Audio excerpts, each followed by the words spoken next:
Assalamualaikum warahmatullahi wabarakatuh. Jumpa lagi dengan saya, Desa Metiar Lasnadesi, CGP Angkatan 9 dari SDN Kalirejo, Kecamatan Gunung Wetan, Kabupaten Pasuruan.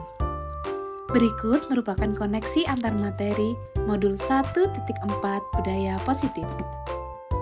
Kesimpulan mengenai peran saya dalam menciptakan budaya positif di sekolah dengan menerapkan konsep-konsep inti seperti disiplin positif, motivasi perilaku manusia, posisi kontrol restitusi, keyakinan sekolah atau kelas, segitiga restitusi dan keterkaitannya dengan materi sebelumnya yaitu filosofis pendidikan nasional Ki Hajar Dewantara, nilai dan peran guru penggerak, serta visi guru penggerak. Dalam mewujudkan budaya positif di sekolah, peran saya sebagai guru harus bisa menjadi inisiator. Dalam hal ini, saya harus memahami betul bahwa budaya positif yang ada di sekolah sangat berdampak baik pada pengembangan karakter murid. Untuk dapat menjalankan hal tersebut, saya mempelajari konsep-konsep inti dalam mewujudkan budaya positif, di antaranya disiplin positif, memahami motivasi perilaku manusia yang berkaitan dengan hukuman dan penghargaan, lalu pembuatan keyakinan kelas, memahami kebutuhan dasar manusia, serta posisi kontrol seorang guru dan penerapan segitiga restitusi. Adapun keterkaitan materi budaya positif dengan modul 1.1 filosofis pemikiran Ki Hajar Dewantara, 1.2 nilai dan peran guru penggerak, 1.3 visi dan guru penggerak ternyata saling terhubung dan berkesinambungan.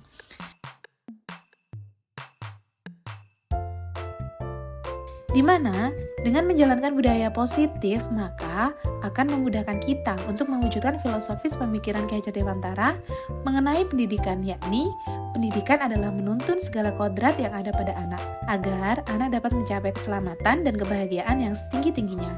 Tentu saja, untuk menjalankan budaya positif yang akan memudahkan terwujudnya pemikiran filosofis Ki Hajar Dewantara, seorang guru harus memiliki nilai dan menjalankan perannya dengan baik untuk melakukan suatu perubahan.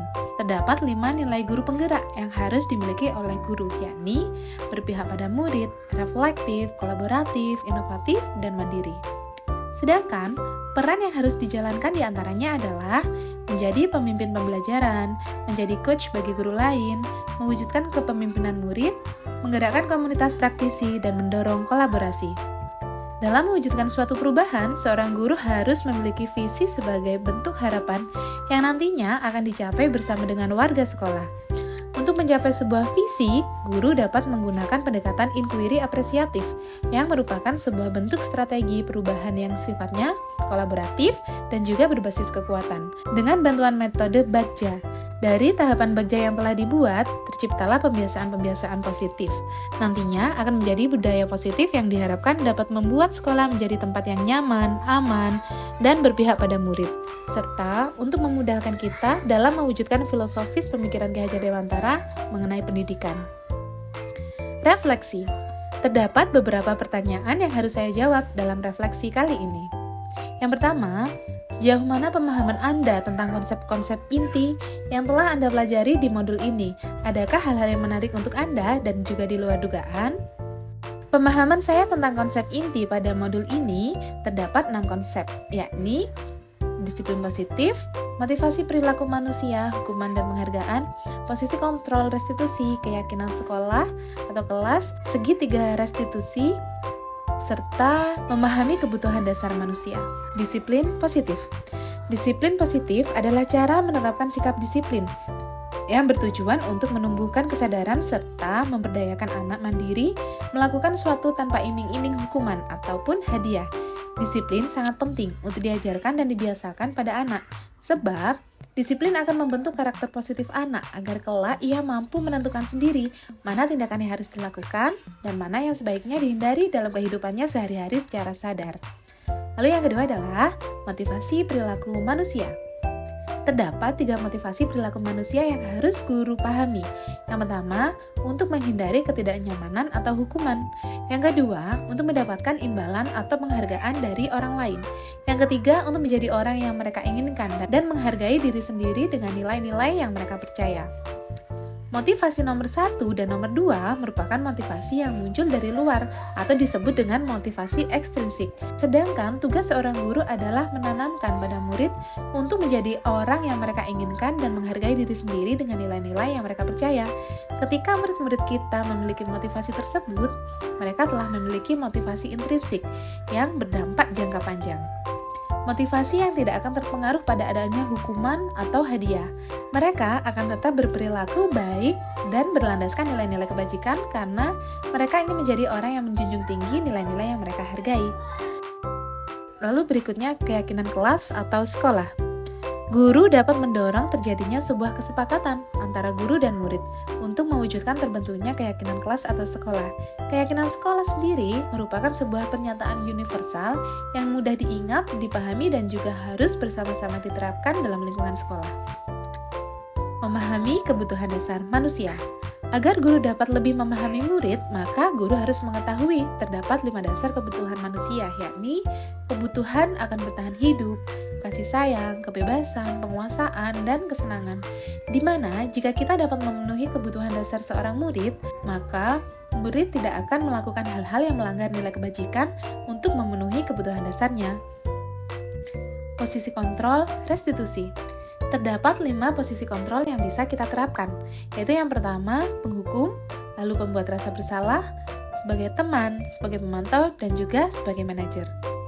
Posisi kontrol yang paling strategis untuk seorang guru adalah posisi kontrol sebagai manajer, di mana dalam posisi kontrol manajer, guru berbuat sesuatu bersama dengan murid, mempersilahkan murid mempertanggungjawabkan perilakunya, mendukung murid agar dapat menemukan solusi atas permasalahannya sendiri, sehingga tercipta identitas positif atau berhasil pada diri murid. Segitiga restitusi. Dalam mengambil posisi kontrol sebagai manajer, seorang guru dapat menerapkan 3 tahapan segitiga restitusi dalam menyelesaikan sebuah masalah terutama yang murid alami. Yang pertama yaitu menstabilkan identitas, lalu memvalidasi tindakan yang salah, dan yang terakhir menanyakan keyakinan kelas atau sekolah, dengan harapan murid dapat menemukan solusi atas permasalahannya sendiri dan menjadikannya manusia yang bertanggung jawab, mandiri, serta memiliki kesadaran atas tindakannya. Hal yang menarik dan di luar dugaan untuk saya adalah ternyata pemberian penghargaan dapat berdampak kurang baik untuk murid. Hal ini dapat menyebabkan rusaknya hubungan sosial murid, mengurangi ketepatan, menurunkan kualitas, mematikan kreativitas murid, dan juga posisi pemberian penghargaan setara dengan pemberian hukuman. Pertanyaan kedua, perubahan apa yang terjadi pada cara berpikir Anda dalam menciptakan budaya positif di kelas maupun di sekolah Anda setelah mempelajari modul ini? Sebelum saya mempelajari modul 1.4, saya adalah guru yang selalu mengambil posisi kontrol sebagai penghukum dan juga pembuat rasa bersalah, di mana saya menangani sebuah kasus ataupun permasalahan, emosi saya kurang dapat terkontrol, hingga saya kurang bisa memahami sebenarnya apa yang dibutuhkan oleh murid saya, serta penyelesaian bagaimana yang tepat untuk masalah yang dihadapi. Setelah mempelajari modul budaya positif, terutama pembahasan mengenai 5 posisi kontrol guru, terdapat perubahan cara berpikir saya saat menghadapi sebuah kasus atau permasalahan, bahwa posisi kontrol yang paling strategis yang dapat dilakukan oleh guru adalah posisi manajer dengan menerapkan segitiga restitusi. Pertanyaan ketiga, pengalaman seperti apakah yang pernah Anda alami terkait penerapan konsep-konsep inti dalam modul budaya positif baik di lingkup kelas ataupun sekolah?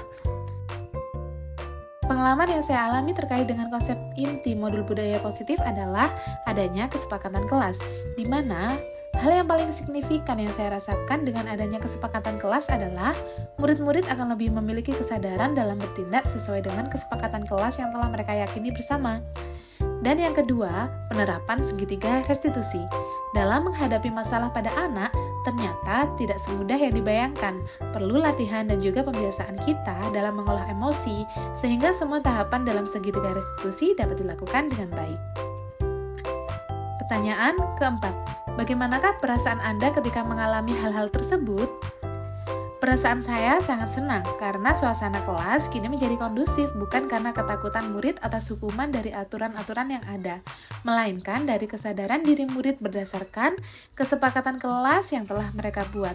Dan juga terdapat perasaan bersalah karena sebelumnya saya selalu menggunakan posisi kontrol saya sebagai penghukum dan pembuat rasa bersalah untuk menangani sebuah permasalahan yang terjadi pada murid. Pertanyaan kelima. Menurut Anda, terkait pengalaman dalam penerapan konsep-konsep tersebut, hal apa sajakah yang sudah baik? Adakah yang perlu diperbaiki? Menurut saya, yang sudah baik dan akan terus saya tingkatkan adalah mengenai penerapan kesepakatan kelas, yang nantinya sebagai modal untuk membuat keyakinan kelas atau sekolah sebagai langkah awal untuk mewujudkan budaya positif yang kami harapkan. Ditambah dengan praktik baik yang telah saya lakukan pada modul sebelumnya, yakni modul 1.2, mengenai nilai dan peran guru penggerak, di mana saya membentuk komunitas praktisi yang di dalamnya terdapat kegiatan yang mengutamakan kolaborasi dalam menjalankan program ataupun kegiatan yang berpihak pada murid yang telah saya rumuskan dengan pendekatan inquiry apresiatif dan melalui alur bagja sebagai pembuktian prakarsa perubahan dari visi saya ramu di modul 1.3 visi guru penggerak. Dan yang perlu diperbaiki adalah mengenai posisi kontrol sebagai penghukum atau pembuat rasa bersalah yang biasa saya lakukan. Saya harus berlatih untuk dapat menerapkan posisi kontrol sebagai manajer dengan menerapkan segitiga restitusi. Pertanyaan keenam. Sebelum mempelajari modul ini, ketika berinteraksi dengan murid, berdasarkan 5 posisi kontrol, posisi manakah yang paling sering Anda pakai dan bagaimanakah perasaan Anda pada saat itu? Setelah mempelajari modul ini, posisi apa yang Anda pakai dan bagaimana perasaan Anda sekarang? Apa perbedaannya? Sebelumnya, posisi kontrol yang sering saya pakai adalah posisi penghukum dan juga pembuat rasa bersalah. Perasaan saya adalah puas karena yang saya pikirkan pada saat itu adalah cara paling efektif untuk menimbulkan efek jera adalah dengan memberi hukuman pada murid ataupun dengan menempatkan murid dengan perasaan bersalahnya. Ternyata, hal yang saya lakukan sangat bertentangan dengan teori posisi kontrol yang ada, karena dapat menimbulkan rasa tidak nyaman pada murid dan rasa tidak lega. Setelah mempelajari modul budaya positif, saya mengetahui posisi paling ideal yang dapat saya lakukan adalah posisi manajer dengan penggunaan segitiga restitusi. Perasaan saya setelah mengetahui hal baru ini adalah sedih dan malu karena sebelumnya saya adalah guru yang kurang bisa mengatur emosi dalam menanggapi kondisi tertentu. Ke depan, saya akan lebih berusaha lagi untuk dapat menerapkan posisi kontrol guru sebagai seorang manajer dengan penerapan segitiga restitusi. Pertanyaan ketujuh. Sebelum mempelajari modul ini, pernahkah Anda menerapkan segitiga restitusi ketika menghadapi permasalahan pada murid Anda? Jika iya, tahap mana yang Anda praktekkan dan bagaimana Anda mempraktekannya? Tahapan segitiga restitusi belum sepenuhnya saya terapkan. Hanya satu tahapan saja yang saya lakukan, yaitu memvalidasi tindakan yang salah. Jika terdapat sebuah masalah pada murid, biasanya saya menanyakan pertanyaan-pertanyaan seperti berikut. Pastinya kamu punya alasan melakukan hal tersebut kan, Nak? Kenapa kamu berbuat seperti itu? Apa alasanmu? Selain itu, dalam penerapannya, banyak pertanyaan mendalam yang saya pikirkan saat menghadapi masalah dengan murid. Salah satunya adalah, bagaimana agar emosi saya tetap stabil pada saat menghadapi murid yang ada di sekolah? Ternyata, apa yang menjadi bahan pikiran saya ini terjawab pada modul 1.4 dalam pembahasan segitiga restitusi. Saya belajar bahwa selain kita harus memiliki kontrol diri yang baik, kita juga harus menyadari bahwa setiap tindakan murid mempunyai alasan. Salah satunya adalah untuk memenuhi kebutuhan dasarnya. Selain konsep-konsep yang disampaikan dalam modul ini, adakah hal-hal lain yang menurut Anda penting untuk dipelajari dalam proses menciptakan budaya positif, baik di lingkungan kelas maupun di lingkungan sekolah? Hal lain yang saya dapatkan selain dari modul ini adalah setelah saya mengikuti kegiatan PMO, Pokja Manajemen Operasional Sekolah Penggerak Angkatan 2 di SDN Kalirejo, yakni hal penting dalam proses menciptakan budaya positif adalah adanya komunikasi yang baik antar warga sekolah, sehingga dalam lingkungan sekolah terbiasa untuk saling berkolaborasi dalam menjalankan program ataupun kegiatan positif yang berpihak pada murid, dan budaya positif akan terwujud seperti yang diharapkan bersama, baik di dalam kelas ataupun di lingkungan